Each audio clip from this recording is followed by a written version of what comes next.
Narinig na ninyo ang balita. Kung meron kang magulang, lolo, lola o ikaw mismo ay 60 years old pataas, pakinggan mo ito ng mabuti dahil maaaring magbago ang buhay ninyo simula ngayon. Kumpirmado na ang Universal Social Pension ay dadating at sa pagkakataong ito kahit walang SSS, GSIS o kahit anong pension may makukuha ka na. Isipin mo, milyon-milyong matatanda sa buong Pilipinas ang nagtrabaho ng buong buhay nila. Nagpagod, nag-alay ng lahat para sa kanilang pamilya at wala silang natanggap na kahit isang piso mula sa gobyerno. Pagdating ng katandaan, tapos na ang panahon ng pagkakamali na yon. Ngayon, ang bawat senior citizen na taong gulang pataas na walang anumang pensyon ay posibleng maging kwalipikado sa programang ito at hindi lang basta maliit na halaga. Pag-uusapan natin ang totoong numero kung sino ang matatanggap, kung kailan magsisimula at ang pinaka-importanteng tanong, paano mo makukuha ang pera na ito? Maraming nagtatanong, maraming nagkalat na maling impormasyon sa social media. Kaya nandito tayo ngayon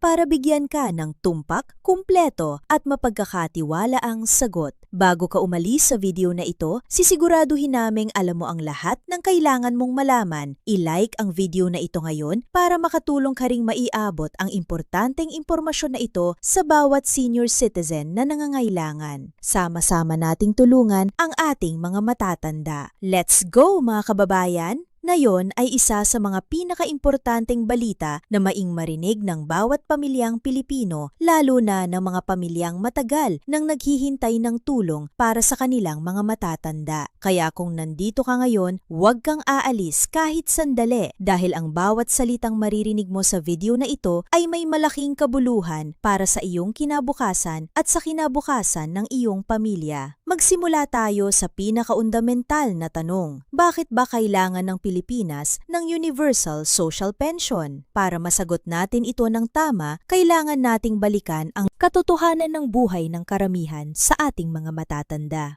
Isipin mo ang isang lolo na nagtatrabaho bilang magsasaka. Sa loob ng 10 taon, walang employer na nagbayad ng SSS para sa kanya. Walang kontrata, walang benepisyo, walang proteksyon. Pagdating ng kanyang katandaan, wala siyang maaasahan, kundi ang kanyang mga anak. At kung wala siyang anak na may kakayahang tumulong, nag-iisa na lang siya sa kanyang paghihirap. Ito ang katotohanan ng milyon-milyong matatanda sa ating bansa. At ito mismo ang problemang layunin ng Universal Social Pension na ayusin ng tuluyan. Ayon sa mga pinakabagong datos, halos pit ng mga matatanda sa Pilipinas na may edad 60 taon pataas ay walang anumang regular na pensyon. Ibig sabihin, sa bawat timol o lola na nakikita mo sa iyong paligid, 7 katao sa kanila ay araw-araw na namumuhay nang walang garantisadong kita. Ito ay hindi lang isang estadistika, ito ay isang krisis na matagal nang umiiral sa ating lipunan. At na yon ay may ginagawa na tayong ketong hakbang upang tugunan ito. Ngayon, bago natin talakayin ang lahat ng detalye ng programang ito, nais kong linawin ang isang bagay na maaaring nakakalito sa marami sa inyo. May pagkakaiba ang Social Pension Program na kasalukuyang tumatakbo sa ilalim ng DSWD, ang Pantawid Pamilyang Pilipino Program or 4P. Kung ang Universal Social Pension na pinag-uusapan natin ngayon, ang kasalukuyang programa ay limitado lamang at may mga kondisyon na kailangang matugunan. Ang Universal Social Pension, sa kabilang banda, ay layuning palawakin ang saklaw upang maabot ang lahat o halos lahat ng mga matatandang walang pensyon sa bansa. Iyon ang salitang universal, pangkalahatan, malawak at inklusibo. Kaya paano ito gagawin?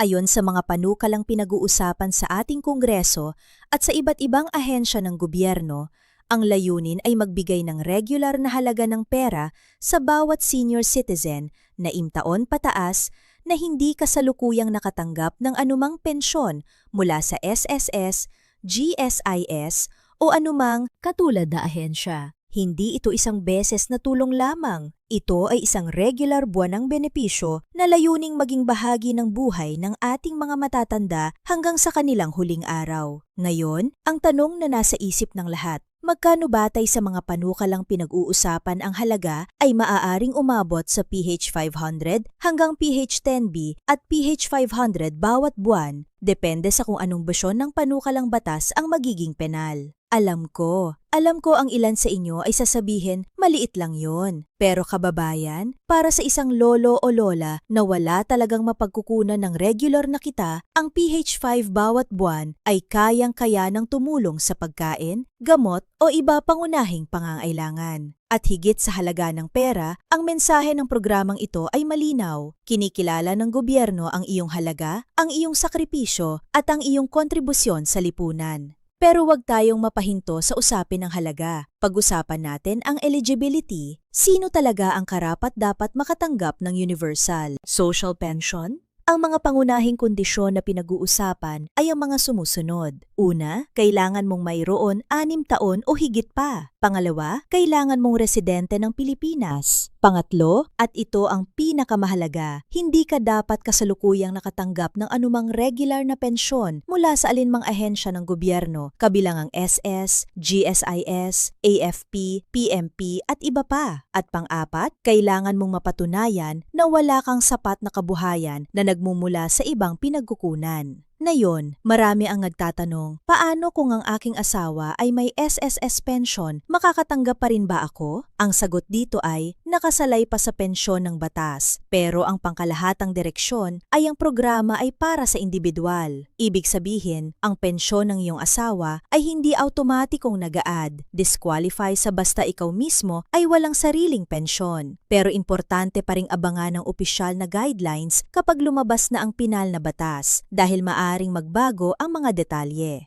Pag-uspaning ang proseso ng pag-apply, ito ang bahagi na pinaka-interesado ang karamihan sa atin. Tama ba? Dahil kahit gaano kaganda ang programa, kung hindi mo alam kung paano mag-apply, hindi mo matatamasa ang benepisyo. Batay sa kasalukuyang estruktura ng mga katulad na programa sa ilalim ng DSWD, ang proseso ng pag-apply para sa Universal Social Pension ay malamang na magsisimula sa iyong lokal na pamahalaan, specifically sa iyong barangay. Ang barangay ang magiging unang punto ng pakikipag-ugnayan at sila ang magsasagawa ng paunang pagtatasa kung ikaw ay karapat-dapat o hindi. Mula sa barangay, ang iyong aplikasyon ay aayat sa munisipyo o lungsod, pagkatapos ay sa probinsya at sa huli ay sa DSWD sa nasyonal na antas para sa pinal na pag-apruwa. Ito ang tipikal na proseso ng mga programa ng gobyerno at malamang na susundin din ito ng Universal Social Pension. Ang mahalagang bagay ay ihanda mo na ang iyong mga dokumento ng maaga, ang iyong birth certificate para mapatunayan ang iyong edad, isang valid ID, proof of residency tulad ng barangay certificate at isang pahayag na nagpapatunay na wala kang kasalukuyang pensyon mula sa ibang ahensya. Ito ang tamang panahon para pag-usapan ang isang bagay na hindi palagi tinatawid ng mga tao, ang kahalagahan ng pagiging handa. Napakaraming senior citizens sa ating bansa ang makapag-apply ng mga programa ng gobyerno dahil hindi nila mahanap ang kanilang mga dokumento. Ang kanilang birth certificate ay nawala na, ang kanilang mga ID ay lipas na, at ang kanilang barangay certificate ay hindi pa nai-update. Kaya ngayon, habang maaga pa, nais kong hilingin sa inyo, tulungan ang inyong mga matatanda sa pamilya na maayos ang kanilang mga dokumento. Bisitahin ang PSA para sa birth certificate, i-renew ang mga ID at makipag-coordinate sa barangay para sa mga kinakailangang patunay. Huwag hintayin pang mag-anunsyo ang gobyerno bago kayo kumilos. Maghanda na kayo ngayon. Ngayon, pag-usapan natin ang timeline. Kailan ba talaga magsisimula ang Universal Social Pension? Ito ang tanong na may pinakamaraming hula at maling impormasyon sa social media ngayon. Ang katotohanan ay ang panukalang batas ay kasalukuyang nasa proseso pa, pinag-aaralan, dinadebate at pinipino ng ating mga mambabatas. Hindi pa ito fully enacted bilang batas, pero ang momentum ay napakalusog. Maraming senador at kongresista ang nagpahayag ng kanilang suporta at ang administrasyon ay nagbigay ng signal na ito ay isang prioridad. Ang makatotohanang timeline batay sa kasalukuyang proseso ng pambatasan ay maaring umabot sa susunod na 2 hanggang 3 taon bago maisagawa ng buong buo. pero maaari ring may interim or pilot programs na mailunsad ng mas maaga sa ilang reyon o probinsya. Ang importante ay ang direksyon. Ito ay nangyayari at ito ay darating. At ang pinakamainam na gawin mo ngayon ay manatiling informed at handa. Pag-usapan din natin ang pinansyal na aspeto ng programa dahil ito ang isa sa mga pangunahing tanong mga kritiko. Inuntaan galing nga ang pondo para sa programa na ito. Ito ay isang lehitimong tanong at hindi tayo dapat matakot na harapin nito. Ang gobyerno ay nagbalangkas ng iba't ibang pinagmumula ng pondo para suportahan ang programa, kabilang ang reallocation ng ilang bahagi ng pambansang budget, ang paggamit ng revenues mula sa iba't ibang pagbubuwis, at ang posibleng tulong mula sa international na mga organisasyon na nagsusuporta sa social protection program sa buong mundo. Ang mga ekonomista at eksperto sa social policy ay nagbibigay ng iba't ibang opinyon tungkol sa sustainability ng programa. Ang mga sumusuporta ay nagsasabi na ang investment sa social pension ay nagbubunga ng mas malakas na ekonomiya sa mahabang panahon dahil ang mga senior citizen na may regular na kita ay gumagastos sa lokal na ekonomiya. Nakakatulong sa kanilang mga pamilya at nababawasan ang pangangailangan ng mas mahal na panlipunang serbisyo sa hinaharap. Ang mga nag-aalala naman, nagtuturo sa malaking gastos ng programa at ang pangangailangan ng matibay na sistema ng pamamahala upang maiwasan ang korupsyon at maling pagtutugon ng pondo. Ngunit higit sa mga numero at debate, nais kong ibalik tayo sa katotohanan ng buhay ng ating mga matatanda. Kilala ko ang isang matandang babae. Tatawagan natin siyang Aling Maria, na 70 taong gulang na naninirahan sa isang maliit na baryo sa Visayas. Buong buhay niyang ginugol ang pag-aalaga sa kanyang 6 na anak. Nagtitinda ng gulay sa palengke, naglalaba para sa mga kapitbahay, nagtatrabaho ng walang pahinga. Ngayon, ang kanyang mga anak ay nagtatrabaho din. Ilang nasa ibang bansa, ilang nandito sa Pilipinas at nagpapadala ng pera kung kayang-kaya. Pero si Aling Maria ay nararamdaman ang bigat ng pagiging pabigat sa kanyang mga anak.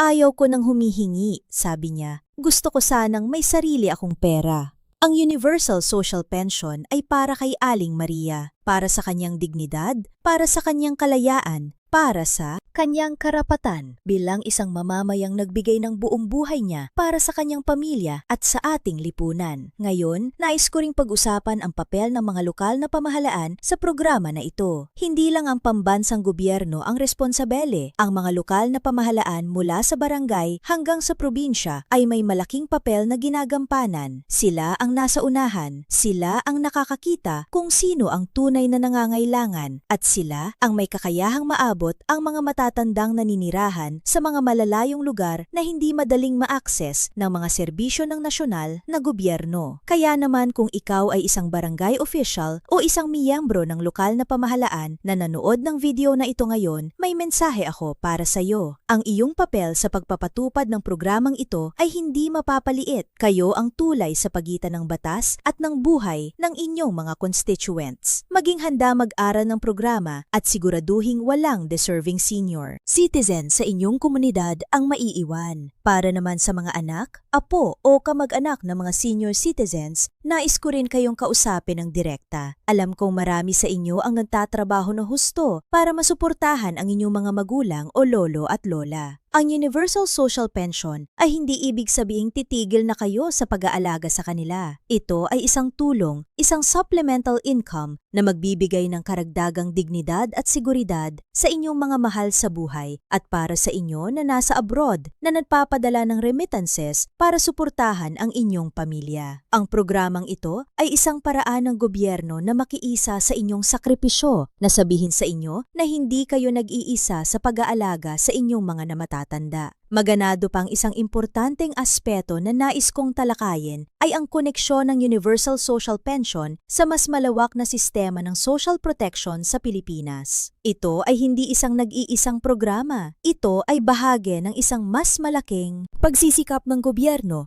na bumuo ng komprehensibong safety net para sa lahat ng Pilipino mula pagsilang hanggang katandaan. Kasama rito ang mga programa para sa mga bata tulad ng 4Ps. Ang mga programa para sa mga manggagawa tulad ng SSS at PhilHealth at ngayon ay ang Universal Social Pension para sa ating mga matatanda. Ang layunin ay walang Pilipino ang maiiwan. Bawat isa ay may proteksyon. Bawat isa ay may matitiwala ang sistema sa likod nila. Habang papalapit tayo sa katapusan ng ating talakayan ngayon, nais kong ibad ang mga pinakaimportanteng bagay na dapat mong tandaan. Una, ang Universal Social Pension ay isang programang nagbibigay ng regular na buwanang benepisyo sa mga senior citizen na 6 taon pataas na walang kasalukuyang pensyon. Pangalawa, ang programa ay kasalukuyang nasa proseso pa hingapasan, pero ang direksyon ay malinaw at positibo. Pangatlo, ang pinakamagagawa mo ngayon ay ihanda ang mga dokumento ng iyong mga matatanda, birth certificate, valid IDs at barangay certificates. Pang-apat, ang pag-apply ay magsisimula sa barangay, kaya magtanong sa inyong lokal na pamahalaan para sa pinakabagong updates at panglima. At ito ang pinakamahalaga. Huwag maniwala sa lahat ng inyong nababasa sa social media.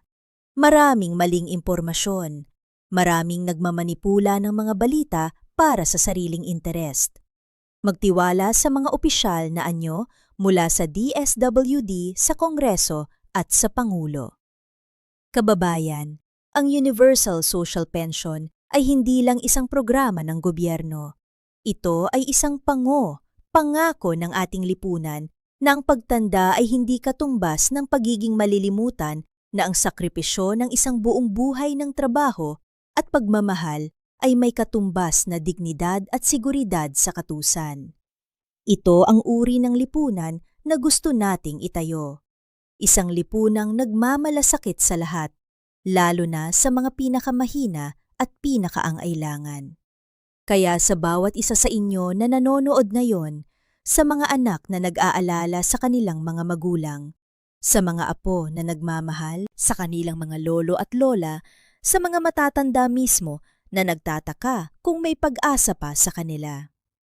Ang sagot ay oo, may pag-asa at ang pag-asang iyon ay nagiging katotohanan ngayon. Isang hakbang sa isang pagkakataon. Patuloy tayong mag-abang sa mga opisyal na anyo. Patuloy tayong makiisa sa talakayan. At huwag kalimutang ibahagi ang video na ito sa inyong mga kaibigan at pamilya, lalo na sa mga may matatandang kamag-anak na maaring makinabang sa programang ito. Ang impormasyon ay kapangyarihan at sa pamamagitan ng pagbabahagi, ikaw ay nagiging bahagi ng solusyon. Salamat sa inyong oras, kababayan. Hanggang sa susunod.